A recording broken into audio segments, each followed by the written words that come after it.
Now,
Good afternoon, everyone. On behalf of FIND, Foundation for Innovative New Diagnostics, I welcome you all to this webinar. This webinar is first in the series under the project, which we are supported by PATH and Rockefeller Foundation. Today's topic for the webinar is evolution of COVID-19 variants in India, impact on diagnostics. So thank you very much for joining this evening. This is end of the week, and we understand that you all will be very busy, but still you have taken out time, and we have we have got very good participation. I would like to introduce you to my organization and myself. My name is Dr. Navneet Tewatia, and I'm the project manager at FIND, which is a global alliance for diagnostics, which seeks to ensure equitable access to reliable diagnosis around the world. We connect countries and communities, funders, decision makers, healthcare providers, and developers to spur diagnostic innovation and make testing an integral part of sustainable, resilient health systems. With this brief introduction, I would like to invite our very special guest, our speaker for this evening, Dr. Tej Saupati. Dr. Tej, would you please join us for this webinar and come live? Thank you very much, Dr. Tej. On behalf of FIND, PATH, and Rockefeller Foundation, I would like to welcome you. And I will introduce you to our participants. I'm sure that many of you who have joined must be knowing Dr. Tej. He is currently working as a scientist under the CSIR Center for Cellular and Molecular Biology, CCMB, Hyderabad, a very prestigious institution. Dr. Tej is an alumni of Center for DNA Fingerprinting and Diagnostics from Hyderabad, and also an alumni of the University, Venkateshwara University. Dr. Tej, welcome once again. I would like to give you a few housekeeping instructions. This webinar is broadcast all mode, so the participants will not be able to keep their videos or audio on, but we will have a dedicated question and answer session. After very thought-provoking presentation by Dr. Tej, I'm sure that you'll be having many questions. So I would request you to put them in the question and answer section of this webinar, and we will be keeping an eye on it, and we will read out the questions. And some of the participants, I mean, because we have constraint of the time, so we will invite some of the participants to speak directly with Dr. Tej. As I said, that this initiative is supported by Path and Rockefeller Foundation. So I would like to welcome them, the teams who have joined from our partners on behalf of FIND. So with these few words, I would like to invite Dr. Tej to start with his presentation. Thank you very much. Thank you, Navneet. Let me just share my screen.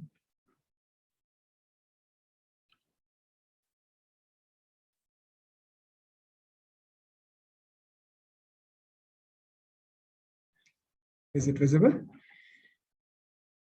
Yes. Thank you. Okay, great. Yeah. Thanks a lot for inviting me here and giving me an opportunity to talk about this. And I'm excited to see so many participants taking out their time and joining us here. So without further ado, I'll go into the talk. And the agenda for today is we'll briefly discuss how viruses evolve, and specifically in the context of SARS-CoV-2. And I'll also be explaining about the various nomenclatures that are used currently to describe the variants or lineages of SARS-CoV-2, because I know now there are several and sometimes it gets confusing. So I would like to throw some light on that. And how we go about actually identifying the sequence of SARS-CoV-2 and assigning them to a lineage. So the method involved in it. And I'll also cover what are the various major lineages circulating in India, how it started last year and what is the current scenario and so on. And finally, I'll end the talk by talking about how these variants can impact diagnostic methods, current or otherwise, and what steps are being taken, how much of it is actually, is it really a concern or not, and so on. Okay, and as Navneet mentioned, I'm looking forward to a very intense discussing section towards the end of the talk. The more questions you ask, the happier I'll be. So, yeah. So, I don't need to introduce how bad the situation we are in. This is like a once in a century kind of a pandemic. We are currently more than 175 million cases detected worldwide of COVID-19. And it has so far taken 3.5 million lives. And the disease COVID-19 is caused by the coronavirus SARS-CoV-2. And coronavirus, as many of you already know, is named so because it has several spikes on its surface. And the spikes of this virus, or SARS-CoV-2 specifically, interact with the receptor called ACE2 on human cells. And the receptor binding domain, or RBD, of the spike is the important region of the protein which interacts with the receptor. And that's how it enters the human cells. And then it hijacks the human cells, uses the human host machinery to replicate and make copies of itself, and then cause disease. So this is more or less the overview of COVID-19. So let's look more detail into the genome of SARS-CoV-2.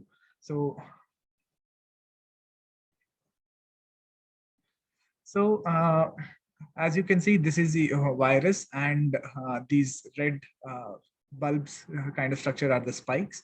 And inside the virus is this single-stranded RNA, which is its genome, and they're colored based on the various regions of the genome.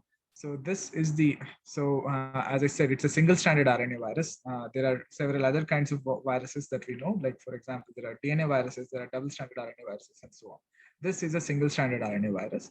And this particular genome is actually 30,000 bases long. For example, all of us know that RNA is made up of letters A, U, G, C. So 30,000 of those letters come together in a specific sequence to form this particular genome of the virus, which encodes more than 30 viral proteins. For example, this part of the genome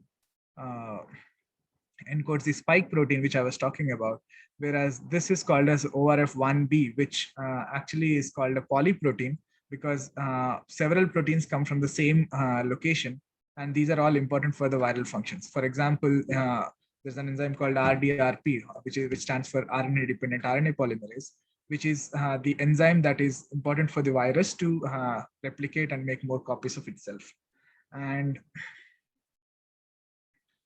the first sequence of this SARS-CoV-2 was from a sample which was collected in Wuhan in early or late December 2020, and it was deposited in the public domain on Jan 6, 2020. I said December 2019, sorry. So this first deposition on the public domain, this is called the ancestral sequence, or the first sequence of SARS-CoV-2, and that is used as a reference for all other subsequent samples which are sequenced. And by comparing further samples with the reference, that's how we can identify where it is getting mutated or changed. So what are mutations? So for example, mutations are changes that happen when viruses replicate inside their host. So basically, when the virus has to multiply inside the host cell and make more copies of itself, the genome of it, which is the RNA, also has to be copied multiple times. And when this copying is happening, sometimes there are spelling mistakes. So this enzyme that I was talking, RDRP, for example, instead of putting an A, it might put a U or a G or a C, and hence a spelling mistake is introduced. And such spelling mistakes or errors are called as mutations.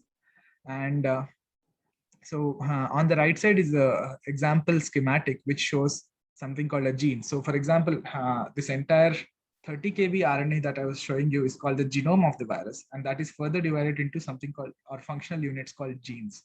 And genes contain sequences, and 3 of such codons each are a triplet as shown here. For example, GAG or AGT and ACC. These are called triplets of codons, and each of them encode a specific amino acid. So from a RNA sequence, 3 letters each of the RNA will correspond to an amino acid, and it will form an amino acid sequence or a protein, right? And when this copying makes a mistake, and for example, this G has now become a T, now what this codon, which was GAG, has now become GAT, and this will sometimes result in a change in the amino acid that is incorporated, because GAG encodes one amino acid, whereas GAT encodes a different amino acid. And hence, now you will get a protein with a different sequence. And whenever you get a protein with a different sequence, sometimes so it can lead to a change in its shape or function. But I just want to make one thing very clear, that these copying mistakes or spelling mistakes or mutations are a natural part of any evolutionary process. In fact, we also, for example, when we make more copies of our own cells, we also make mistakes and we also incur mutations, and that's how we also evolve. But because we take, several years to pass on that to the next generation, whereas viruses can do it in few minutes. That's the reason viruses can mutate much faster and evolve much faster. But this is nothing but a natural happenstance of the virus. And because of that reason, it doesn't necessarily mean that more mutations is more dangerous, because as time passes by, more mutations will happen. And just because there are viruses carrying more mutations doesn't mean it is a more dangerous form. So then if that is not the case, then what is the thing? As I said, mutation is a change in the genetic material when the virus replicates. And they happen just by chance. So the spelling mistakes are random. They can happen at any place and at any moment, and sometimes once or sometimes twice or whatever. But once these mutations have occurred, they are either selected for or against based on the fitness advantage that it provides. What does that mean? So as I said, the spelling mistake can change the codon or the amino acid of the protein. So sometimes that changes are inconsequential. They are neutral mutations, which means that it has not changed the amino acid, or even if the amino acid has changed, it did not alter the structure or the function of the protein. So those, they just happen and they exist. And many times there are also disadvantages for the virus, which means that, for example, it has disrupted an important, the error was so severe that it has disrupted an important function of a protein, in which case the virus cannot survive as efficiently as those which do not have that mutation. So slowly, viruses carrying this particular disadvantageous mutation will be selected against, and it will be wiped out from the population because it cannot, infect or spread as effectively as the viruses without it. But ever so often, what happens is that sometimes the mutations which are advantageous for the viruses occur. And when this happens, for example, a mutation which provides it an increased fitness, or maybe a shorter generation time, or the fact that it can make more copies of itself, anything like that, then that gives it a selective advantage. And when that happens, slowly the viruses containing that particular mutation overtake the viruses which do not have that mutation. And those are the mutations that are of concern because they can, for example, spread more or cause more severe disease or escape diagnostic kits and so on. So that's the reason we keep track of what all mutations the virus is undergoing or what all mutations are seen in the virus and what it all means. So that is a brief primer about mutations. Now let's talk about two terms that you might have heard very often. One is called variant and another is lineage. So variants are nothing but viruses which have one or more mutations compared to the reference genome. As I said, the reference genome is the first sample that was sequenced from Wuhan. Now, compared to that, a variant will have one or more mutations at different places in its genome. Whereas a lineage is nothing but a set of viruses having a common ancestor. So because many of you might be aware of how the evolutionary process happens, so it's not like suddenly 10 mutations will occur together.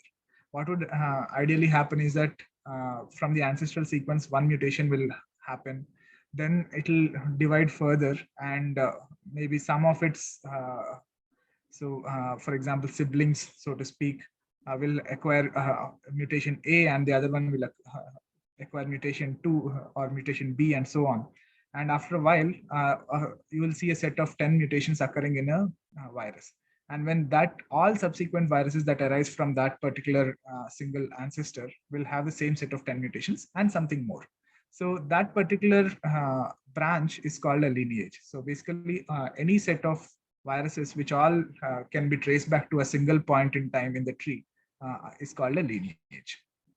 Now, once we have this kind of a distinction, typically now what we do is we study that, okay, what are the various lineages of the virus, of the variants of the virus. And then we sometimes when we see that a set of viruses or a variant is carrying an interesting set of mutations, then we label them as either variants of interest or variants of concern based on some properties. So what are variants of interest? For example, there could be mutations in the receptor binding domain of the spike protein. I told you that in the spike, there is a subdomain called the receptor binding domain, which interacts with the ACE2 receptor in the human cells. And that's how it enters the human cells. Now, mutations in RBD can have direct consequences on how the virus can transmit. So that's why the moment we see mutations happening in RBD of the spike protein, we start monitoring it more carefully, like what is it doing? So till we get more evidence. Or it could have something called immune escape mutations. So what does this mean? So there have been several studies which show how, so because spike is the region which is first exposed both to the immune system or to the host cell, our immune system, when it attacks, it tries to, recognize the virus using the spike. Now, mutations in the spike protein can change the structure of spike in such a way that it can bypass existing immunity, either those that is conferred by previous infection or by those conferred using vaccination or stuff like that. So if there are, because now we have a good understanding of the structure of the spike protein and how various mutations can impact its affinity towards the ACE2 or antibodies and so on, we have a list of mutations which we can predict as possible immune escape mutations. So if we again see such a kind of mutation happening in the sequence, then we again mark it as a potential variant of interest to monitor it more closely. Or another topic of interest for today, which is its potential to escape diagnostics. So for example, there are both RT-PCR based methods or antigen based methods. I'll cover this in more detail, but there could be some variants which escape the diagnostic methods that we use to detect the virus. And in those cases, we tag that particular variant as a variant of interest. Now, when do they become variant of concern? So For example, when we actually see the evidence that any of these mutations has, for example, given more infectivity to the virus. So a mutation, for example, in the RBD could make it bind better to the receptor, or make it more efficient in entering the human cells and so on. And we also see that it is increasing in frequency in the population, which typically happens when the virus carries a advantageous mutation, or when it is when we know, when there is evidence that a variant is associated with more severe form of the disease, maybe more symptomatic form of the disease. Like typically we know that most of the people who are carrying the virus are asymptomatic in nature, but maybe there is a variant which makes more people symptomatic. It may not kill, but it might still give you more symptoms. So even then it is of concern. So we call it a variant of concern. Or then if we have direct evidence that the variant can actually escape immunity provided by vaccines. Okay, so these are the two variants of interest and variants of concern, two groups of variants that people across the world track of the SARS-CoV-2. Now, how do we discern these variants from each other? So this is where the nomenclature of the variants comes in. Now, I'll talk about three specific nomenclatures, which are the most widely used ones. So the first one is called the clade nomenclature by a team of people which were called NextStrain. So the NextStrain group, for example, they actually propose this particular nomenclature currently for the various clades of. So clade again means a set of species which are together, or something like a lineage. So these are the various names that they talk about. So here you can see that the names are 19A, 19B, 20A, and so on. So what they do is every time a specific lineage or a variant shows or reaches more than 20% of frequency globally, it gets a new name. For example, now let's say initially there was 20A and 19B. Now a subset of 20A has diverged and has become 20% of the total global frequency, and that would become 20B. And similarly, the next subset, which would again reach 20% global frequency, is called 20C. So this was their initial way of defining major lineages. But then what they realized was sometimes there will be local clusters which are spreading very fast, but they may never reach 20% of the global frequency, either simply because that particular geographical region is not sequencing enough, or it has been contained well and hence is not represented, but still locally or geographically it makes sense to call it a cluster. So stuff like that ended up creating all these, for example, 20H and 20I, which I'll discuss in more detail. So that's the reason now they have either of these two definitions. Either a specific clade reaches more than 20% of global frequency, or it is a geographically well-defined cluster. Okay, and the names are given based on when they, it starts with the year when they were first defined. For example, 20A, it could have appeared in 2019, but it has become a major lineage, which means that it has crossed this 20% threshold in 2020. So that's why it's called 20A. It's the first clade to do so in year 2020. So then the second clade to do so in year 2020 will become 20B, 20C, and so on.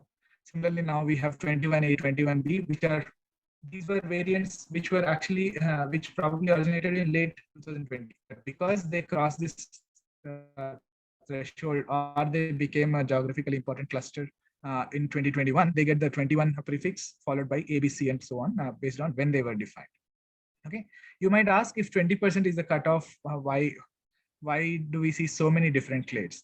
The fact remains that many of these new clades actually overtake the old clades, such that most of these old clades are not visible or are not circulating anymore. And that's the reason we have so many different clades currently. So this is the NextStrain way of calling or naming the lineages. And we typically use a tool called NextClade, which basically takes the virus sequence and tells you which clade it falls into. Okay, so this is one naming scheme. Then the other naming scheme is called the Pango naming scheme. So the reason why this particular naming scheme came up is because the evolution of virus is a very dynamic process. And also, as I said, it doesn't happen in one go. It happens like you'll have one virus which gives rise to several and each of them will give rise to several and so on. So it's a more hierarchical kind of, or a tree kind of a nature of evolution. And again, this naming scheme, for example, indicates how or what was the path a specific virus took to reach where it is today. So here the naming scheme works like this. The very first sequence, which was the reference, is called A. And then the first lineage. So how is lineage here? So basically, it's the first independent branch that comes out, which is not matching this. For example, you can see this branch coming out. So that's given the next letter in the alphabet, which is B. And a subclade of that will be given, or a sublineage which comes from B is called B.1. And sublineage or sublineage of B.1 is given B.1.1, and so on, up to 3 levels. So after you get an initial alphabet, you have 3 levels of sublineages, which is B.1.1.1. And further evolution will get a new, so that it doesn't become an endless chain of numbers. So anything more than 3 levels will actually get the next alphabet which is available. So B.1.1.1 will instead be called C.1. So the idea here is that by looking at the name of the lineage, you should be able to say, okay, this is exactly how that path of the virus was. Like if you look at C.1, you know that because C was there, it means that it must have had B.1.1.1 before, and from there you know that the ancestor of this was B.1.1 and ancestor of this was B.1 and so on. And so this is the naming scheme proposed by another group called Pangolin Network in the UK, and they are actually more specific.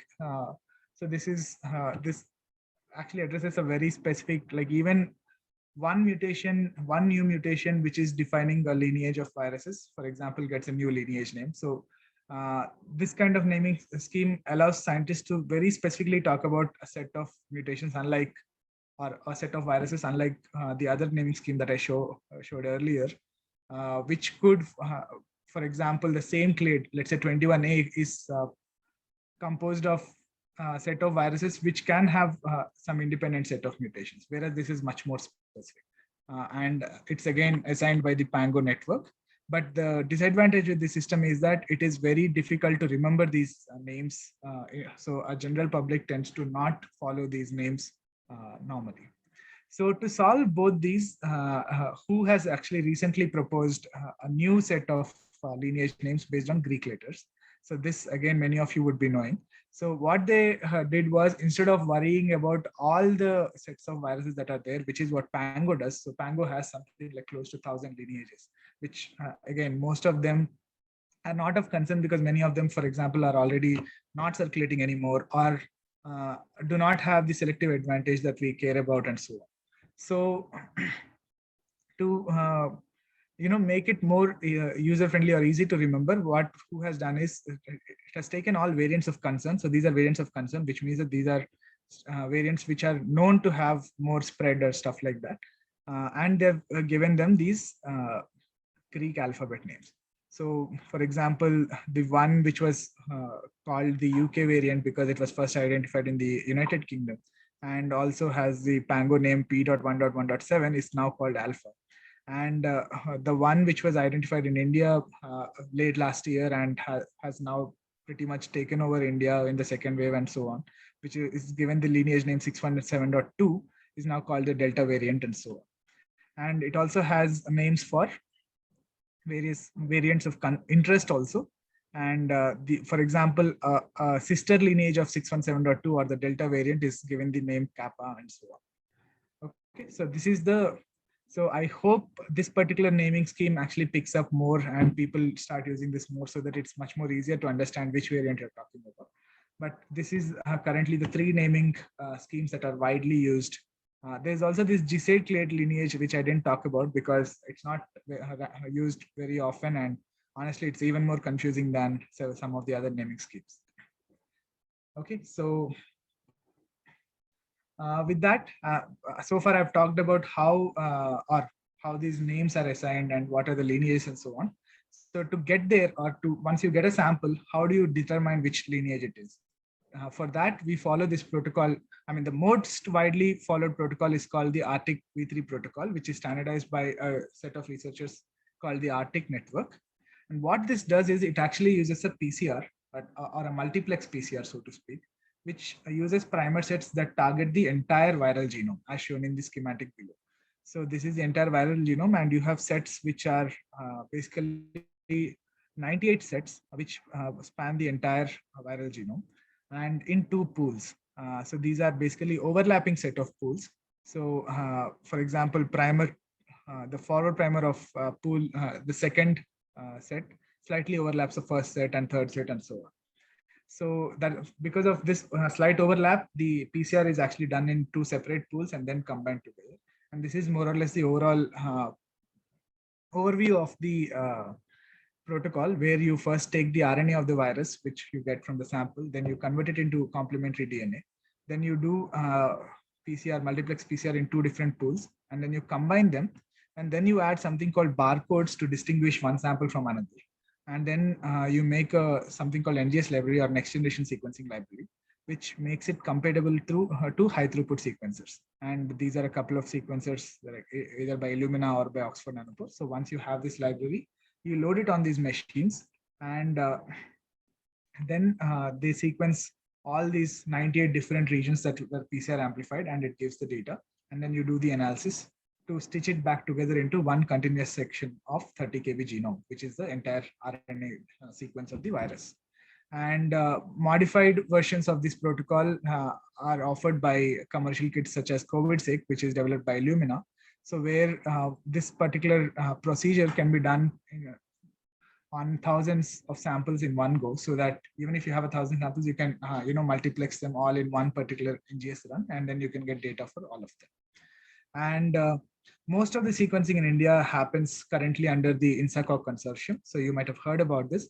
What this does, it's a DBT funded as well as central government funded project, which is a consortium of 10 labs at present, but we are in the process of expanding it further. And NCDC, which is National Center for Disease Control at Delhi, is the nodal lab which decides which samples to be sequenced, and they should be shipped to which of the 10 labs and so on. And starting from, so it was established in early Jan 2021, and starting from Jan 2021, so far we have sequenced more than 20,000 viral samples. And most of that data goes and gets deposited on the global viral repository called GSAID. And currently India has something like 23.5 submissions. More are currently in process. So this is how the sequencing happens. Now I'll talk briefly about what were the results from this kind of a work, and what are the major circulating lineages of SARS-CoV-2 in India. So in the current slides, I'll be mostly using the Pango nomenclature that I've introduced earlier.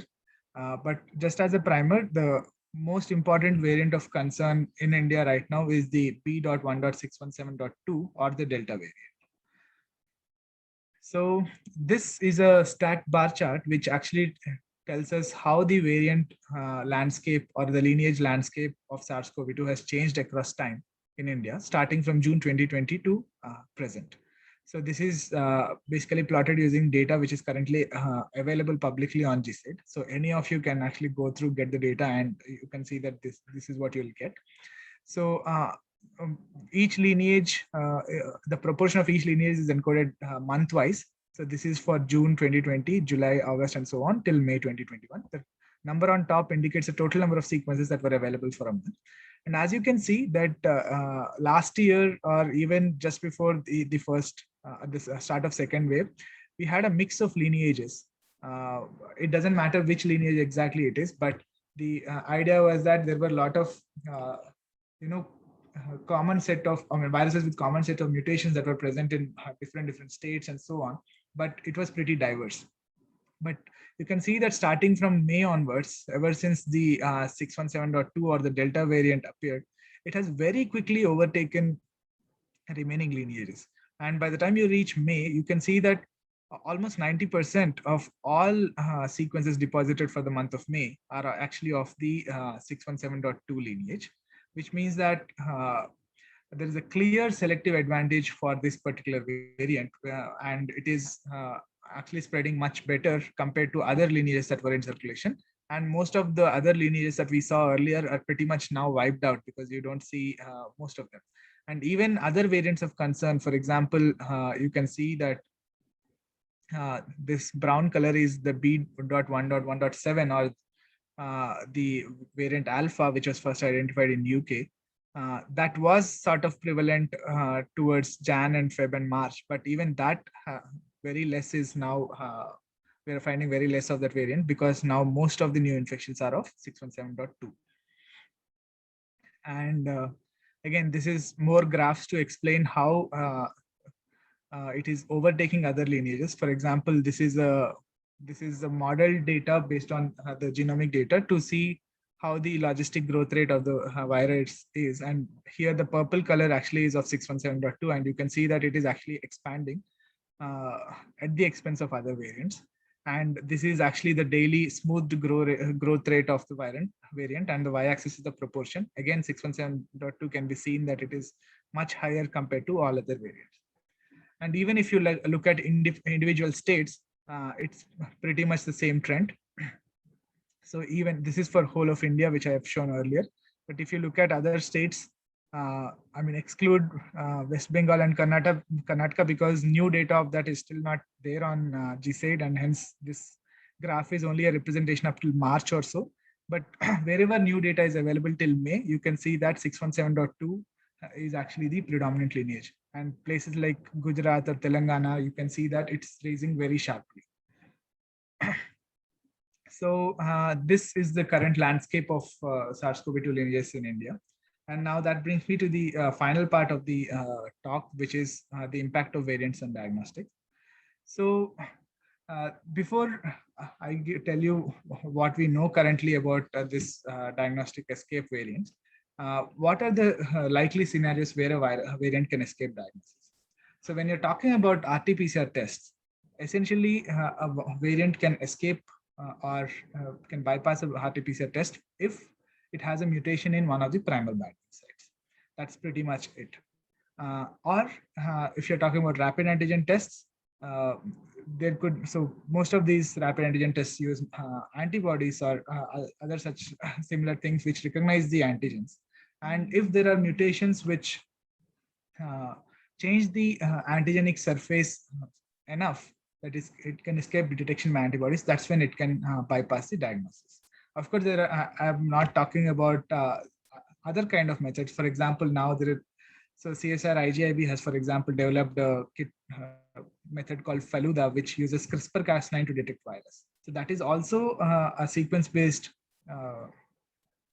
detection mechanism. So what is applicable to an RT-PCR test is still applicable to Feluda, that if the sequence of the variant changes enough that the Cas9 cannot recognize it anymore, then even that will bypass the test. But I've covered only these two because these are the most commonly used diagnostic methods. So I just want to show how, for example, the spike region. So this is the zoomed in version of the genome, which is focusing on the spike region of various variants of concern. And you can see that there are a lot of mutations that typically happen in and around RBD, or the receptor binding domain. But they're all very different set of mutations. There are some common, for example, this N501Y is common to both beta and alpha variants, and so on. But other than that, mostly they're pretty diverse, right? There is a reason why I'm showing this, but right now let's focus on the variant alpha, which has these two deletions. One is, so it's a 2 amino acid deletion here at the N-terminal domain, and a single amino acid deletion here. And this was actually one example where a variant of concern has actually escaped, or partially escaped, I should say, diagnosis by RT-PCR. The reason is this particular mutation or deletion of 2 amino acids here. What happens is, so in the UK, so this alpha variant which we are talking about is B.1.1.7, which first appeared in, or was detected in the UK.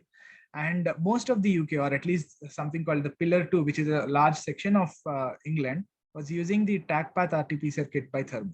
And it uses 3 specific targets to detect the SARS-CoV-2 thing. One is against ORF1b, one is against the N gene, and one is against the S gene. And this particular deletion actually disrupts the primer binding site of the S gene target. So what has happened was, once this variant has started appearing, they started witnessing something called S gene target failure. So where the targets of ORF1b, 1AB and N would give the CT value, which is under the cutoff or whatever, but S gene would fail. Now, yes, a detection kit not work, or part of your kit not working is of concern. But here actually it came to an advantage for a mass surveillance for the UK, because they could then use the proxy of S gene target failure to understand how this variant is increasing over time. So for example, this is a plot that I took from Public Health England UK. And you can see that, so somewhere they started seeing S gene target failure somewhere around September.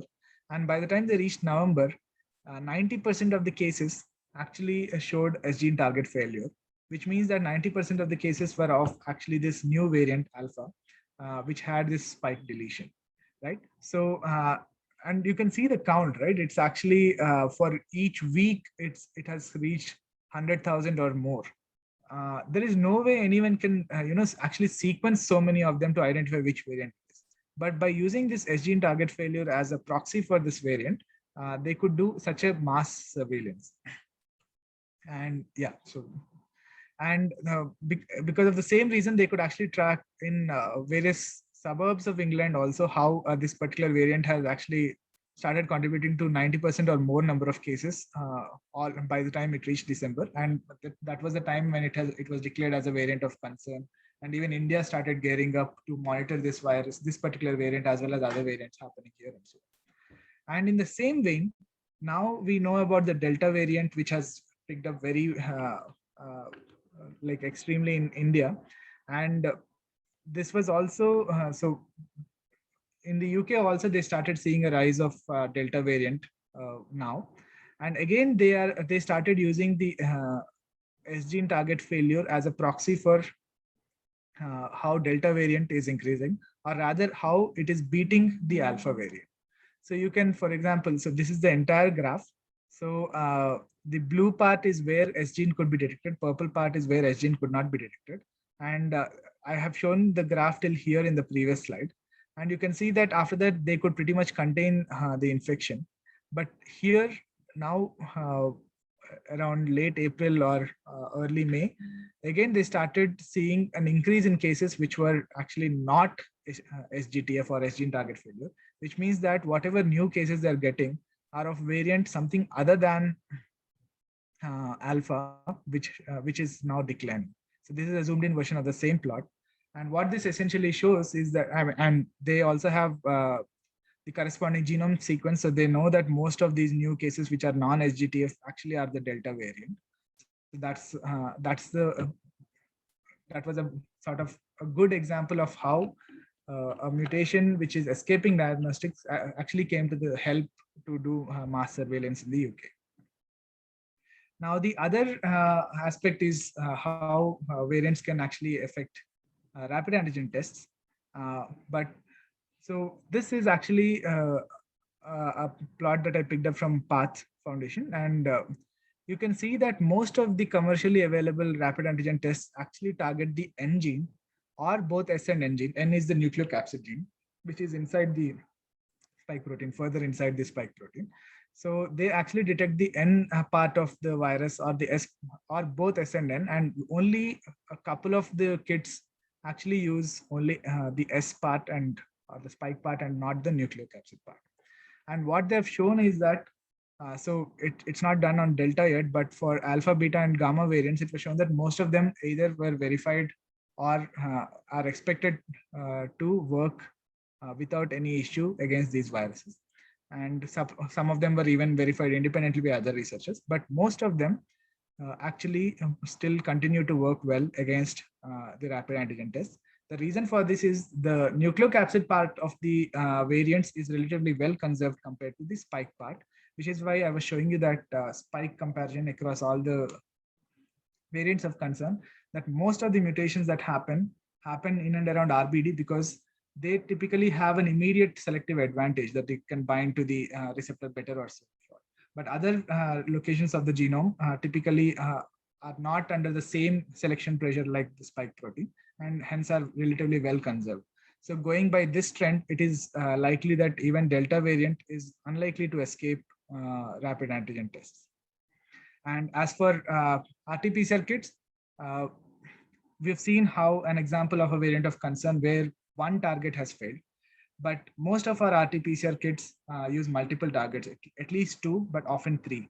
So the chance that there is suddenly a variant which will escape all the three targets in one go and spread rampantly is very, very less. But once we see that, let's say a specific variant of concern is escaping a specific variant, it is trivial to design new set of primers and upgrade the kit such that it can detect even a variant of concern as well.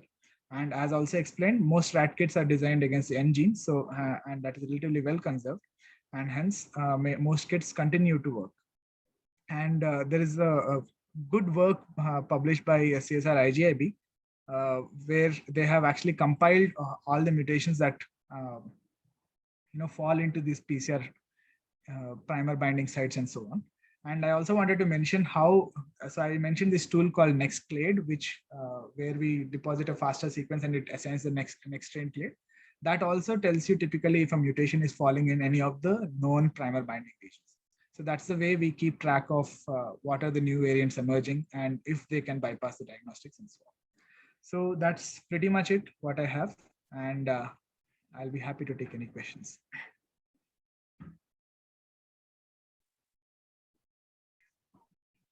Thank you very much, Dr. Tej. And thanks for sticking to our time because it's such an interesting topic and no one can get engrossed and just can keep going on. So thank you very much for that presentation. And as I can see that our participants, they are very enthusiastic and many questions have been asked. So, but I'll take the advantage of me being the host and I'll ask the first question and sure. Then I start with the participants. So you mentioned about the tracking exercise, using a gene escape. So how is it used in India, in current scenario? Can you throw some light? Good question. Unfortunately, most of the kits that actually, I don't know if it's unfortunate, but most of the kits that we use here, they do not use S as a target. So we did not have the same way of detecting that alpha variant in India, like how UK could. But at CCMB, and what we did was we started using targeted sequencing to, so because we know which are the mutations in spike protein which define the alpha variant, we started using a specific region and did Sanger sequencing to quickly, screen a lot of samples whether or not they were of the alpha variant. Yeah. Thank you. So our attendee, Mr. Amit Sehgal, he wants to know a difference between virus variant and virus strain. If you can quickly explain, and then I go to the next one. Okay, so now these terms, so initially, at least before SARS-CoV-2 was the thing, strain was essentially used to denote a subspecies which have a phenotypically different characteristics. What it means is that it either has a different growth rate or different properties, different resistance, and so on. So, so technically, if we can establish that a specific variant has a different phenotype or a behavior, then we could call it a strain. But because it's very difficult to prove that without a lot of experiments, I personally would stick to the word variant rather than using the strain. Yeah. Okay. I'll go to the next question. I think in the meantime, you can stop sharing your screen, please, so that sure. We can have a better view. So we have a question from Mr. Sumit Gupta, and he is asking, is there any other criteria to define clades in terms of number of mutation? No. So number of mutations is not a good parameter to use, simply because, as I said, we compare all sequences to still the ancestral strain of Wuhan. And because this mutation or evolution is a constant process, as time goes by, the number of the average number of mutations a variant will have will always be more.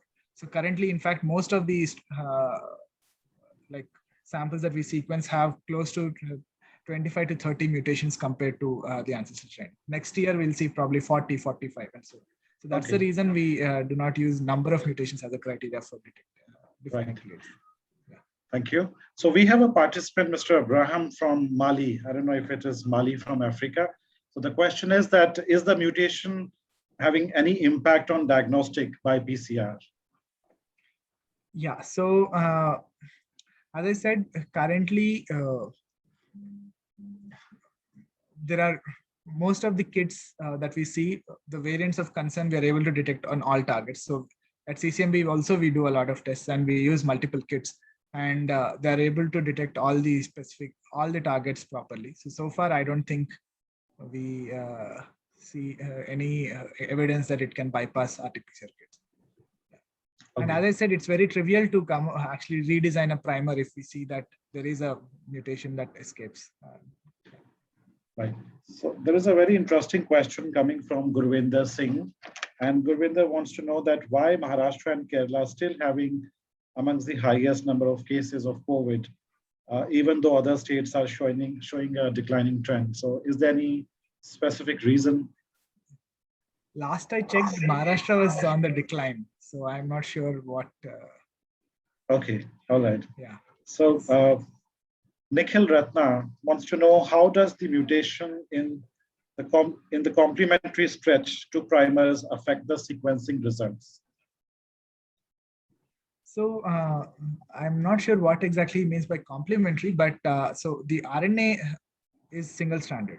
So what we do is we actually convert it into cDNA, and then we create the second strand, so it becomes a double stranded this thing. So whatever is one strand of RNA, the same thing will be there on both the strands once we get this double stranded DNA from there. So I'm not sure I understand the. Yeah. Okay, so Arinda Mukherjee, he has asked a question: is the genome sequence of any individual has any impact regarding the probability of being affected by COVID or any specific variant? Okay, so typically, if I have to guess, there will definitely be a genome component of the host that will confer either some specific resistance or susceptibility to COVID. I wouldn't say it would be specific to some variant, but definitely to COVID. But to understand that kind of an effect, one has to sequence a large number of genomes. Okay, and human genome sequencing is far more expensive than viral genome sequencing. So there have been some work like that, which has shown that, for example, the locus of toll-like receptor, depending on what mutations are present in the toll-like receptor, you can have different susceptibility to COVID-19. People have also shown that, for example, your ABO locus, which decides your blood type, that also has some kind of difference in susceptibility and so on. But other than that, there is no black and white that, okay, you have this mutation, you are completely resistant to COVID-19. Something like that so far has not been shown. Yeah. Okay, thank you. And there's a question asked that name is not mentioned. It says Galaxy M31. So the question is that, what is sample selection criteria following to identify variants? So what we want to make sure is that we don't miss out any geographical location, either district or state or anything. And at the same time, we don't want to sample too many from the same time point. So the sample stratification happens in such a way that we cover both spatially as well as temporally. So we, yes, some states will have more number of cases, and ideally we would want to screen more number from there, and we do have some bias like that. But other than that, we try to spatially and temporally be as consistent as possible. And other than that, we also choose, if you have any specific outbreaks. For example, we keep hearing news about a specific hospital, a lot of cases in healthcare workers, or maybe someone attended marriage and all people got infected there. Of course, if you don't follow COVID rules and attend gatherings, it is a risky affair. But when we see outbreaks like that, we also choose samples from there to see if there is any specific variant which is responsible for that. That's the right. There's a question by Kartikeya Chauhan. It's a long question. It says, as you know, private labs and hospitals have played a large role in providing RT-PCR testing for COVID-19, especially in urban areas. So what role, if any, can private labs or hospitals play in sequencing samples, as this is clearly a need of the hour, given the low percentage of samples sequenced? I think that's an interesting question. Okay, so we are constantly on the lookout for increasing the sequencing capacity in the country, which is why when I was talking about the INSACOG consortium, I said 10 labs currently, because we are already in discussion on how we can, not just from a government or a public perspective, but even from a private organization or other lab perspective, how we can scale up the sequencing this thing. And I mean, I guess you guys will have to wait a bit to see how that is playing out. That's all I would say. Right. At this moment. Yeah. So there's a question by Vineet. I think this is the shortest question explaining Feluda test, but I think we had a webinar on Feluda test. So we will refer to that link. We will share that link. We have been doing a series of webinars. So what I'll do is our guest, Mr. Pankaj Jindal, is asking, I think, 3-4 questions. So I'll just read it out. First question is that are mutations more likely to happen when the virus jumps from one host to another compared to when viruses stay in original host? But I'm assuming they mean species. So typically we see, like we've seen the cases where, for example, mink farms got infected in Denmark and so on. And typically they do have a specific set of mutations, particularly in the spike protein, which enable them to bind to the ACE2 receptor of that host or that species. But that is not to say that there will be more mutations or something like that. It's probably the consequence of it rather than the cause. Or, I mean, it's very difficult to explain like that. But yes, we typically see that the strains infecting other species are slightly more different compared to strains infecting humans. Yeah. Okay. Another question from Mr. Pankaj is that are the variants that escape diagnostic tests also more likely to escape antibody created by the vaccination? No, I don't think there is any correlation like that, because the RT-PCR tests, for example, are designed across the genome, whereas the protection by antibody is dependent on the structural proteins like spike or N, the nucleocapsid, and so on. So I don't think there is any correlation like that. Right. Thank you. There are many questions. I know we will be responding maybe offline. There are a few people who have raised their hands. So first, I would like to invite Mr. Mahesh Adhikari to speak up. I think I have unmuted, so you can please speak up, Mr. Mahesh. I see he's still muted.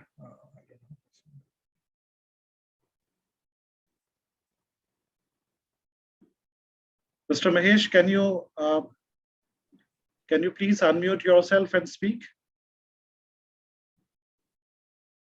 Okay. Anyways, we go to Reshmi Nair. Reshmi Nair has asked a question. Reshmi, you can speak now.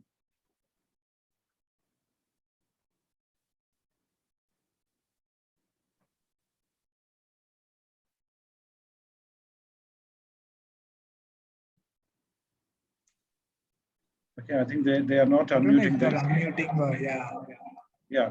So anyways, another question is that in the Pango nomenclature, only certain mutations become a branch and are then given a new lineage name. What drives this and what is different in other mutations? So for example, they do have some cutoffs that it has to be present at least in this much frequency in a single lineage. So more than mutations, they actually see the tree structure. So it has to be a very clear branching event followed by all the subset of viruses in that branch having a set of mutations in a specific frequency. So for example, 90%. So only then, so whatever mutations are passing that threshold, That's what they use to define that particular lineage.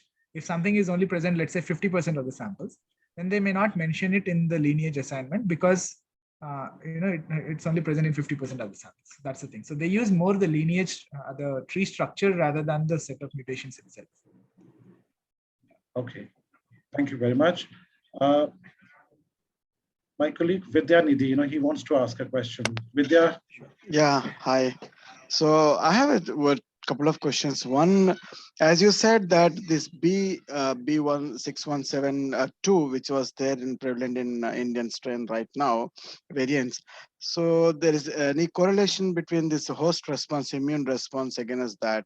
We all are vaccinated right now with various vaccines, So how it responds with this B1617? Do you have any idea on this? Okay, so I am not an expert of that particular branch, which is vaccine immunity and all, but at present, there seems to be a slight advantage for 617.2 to bypass vaccine immunity. But having said that, vaccines still work in stopping severe or symptomatic forms of disease. I think right now, real world estimates put it at 97% efficiency at stopping symptomatic disease and so on. So while there could be a slightly better advantage for 617.2 to infect you despite being vaccinated, the advantage stops there. Yeah. Okay, and one more. As you have shown that there is, when you make a nomenclature like B.111 something up to 3 letters or something like that. So just what stands for B1, the 617? Can you explain that something? Okay, so why they termed as 617? Correct. So maybe I'll take an example of alpha and delta together to clearly distinguish both. So alpha variant was given the name B.1.1.7. So you had a lineage. So both of B.1.1.7, which is alpha, and 617.2, which is a delta, both have the ancestry meeting at B.1. But a branch which is coming from B.1, there are several branches. So more than 600 to say, but not all the numbers are used. There is a different reason and too technical to explain that. But a branch, one of the several branches coming from B.1 has given rise to B.1.617. And another such branch, which was B.1.1, that has given like several branches out. And one of them is B.1.1.7. So I think maybe a figure probably will clear it up much better than me explaining like this. But the point is that, so let's say B.1.1.7 and B.1.1.8 share a parent. Okay. Whereas B.1.1.7 and B.1.617 share a grandparent. It's like that. So yeah. So okay. So now we are with the grandchildren. Yes, and further than that. There are several now. So yeah. Thank you very much, Dr. Vidya, for that question. I think in interest of time, I'll just take one more question because we are losing on our participants also, and the time is there. So question from Rupinder Singh is that how the diagnostic space for COVID will evolve in coming times and how we as a country are prepared for the same. Okay, so there are several new methods that are coming up in diagnosing, and again, I'm not an expert in many of them, so I would actually probably not go into too much detail explaining them. But one good, India as a country, we have the problem at a much larger scale because of the population and lack of healthcare infrastructure and so on. So for us, the most important thing would be both cheap as well as scalable diagnostics. For example, one of the projects that we were working on was actually trying to use next generation sequencing based diagnostics, which if we can actually implement in a hub and spoke model, can, for example, screen 10,000 samples in one go. Whereas our current RT-PCR labs typically do somewhere around 500 to 1,000 tests a day. Whereas an NGS equipped lab in a hub and spoke model can do 10,000 to 50,000 samples a day. So, and it costs cheaper than that of RT-PCR. So there are new methods which are cheaper as well as scalable. If they get implemented more and more, then of course that will be the most helpful for us. And the other would be to improve the efficiency of rapid antigen tests. So for example, right now the guidelines is that if you have symptoms, first get a rapid antigen test done. If you're positive there, then it is confirmed positive. But if you're a negative there, you're still advised to get an RT-PCR test done, because rats are not sometimes inconclusive like that. Right. So if we can improve that, we can do rapid screenings almost everywhere. Like let's say even at airports, you can just get a rat done rather than RT-PCR, and you can very clearly screen and contain spreads that way. So those Right. are the kind of things. Thank you very much, Dr. Tej. So there is last comment, not a question, so I'll take it from Saranya Narayan, saying that as all of the RT-PCR kits we use in India have 2 or 3 targets, even the mutant strains would be detected. The reason for the question is that there is anxiety then when a symptomatic person tests negative repeatedly. So your comment on it, and then we conclude. Thank you. So RT-PCRs, even without the variants, also have false negatives. So some rate of false negatives. And we have seen that in few cases, even if they were symptomatic and positive for the virus, sometimes RT-PCR tests fail. And that's why it's advised that you wait. So if you're having symptoms, you stay home, quarantine, even if a negative test is there till the symptoms clear off. If they don't clear off within a week, you get retested. And the chances of 2 consecutive false negative tests is much, much lower. Yeah. Right. Thank you very much. I think that was the last question. We are sorry, Mahesh ji and one more participant could not speak. But nonetheless, we will be coming up with our next webinars. There are lots of questions asked on the vaccines versus the diagnostics. So I think that is an area which is having an interest of the participants. So we will be coming up with another webinar. And also, Dr. Tej, thank you very much for highlighting on optimizing the resources and having a strategy for testing. That's the way forward for our country. And with those words, on behalf of FIND, on behalf of our partners, Path and Rockefeller Foundation, I would like to thank you, and I would like to thank all my colleagues who have been working for making this webinar a success. So thank you very much. The recordings, they will be made available in next 1 or 2 days, and we will be sending you the recording link. And if Dr. Tej, your permission is there, we will share the copy of the presentation as well. So sure. With those words, I thank you all for joining. We reached, I think at a peak, 200 plus participants. So that's actually a good number on a weekend. So thank you very much. Stay safe, have a good weekend, and see you soon with another webinar. And thank you, Dr. Tej. Thank you very much. Thank you. Thanks.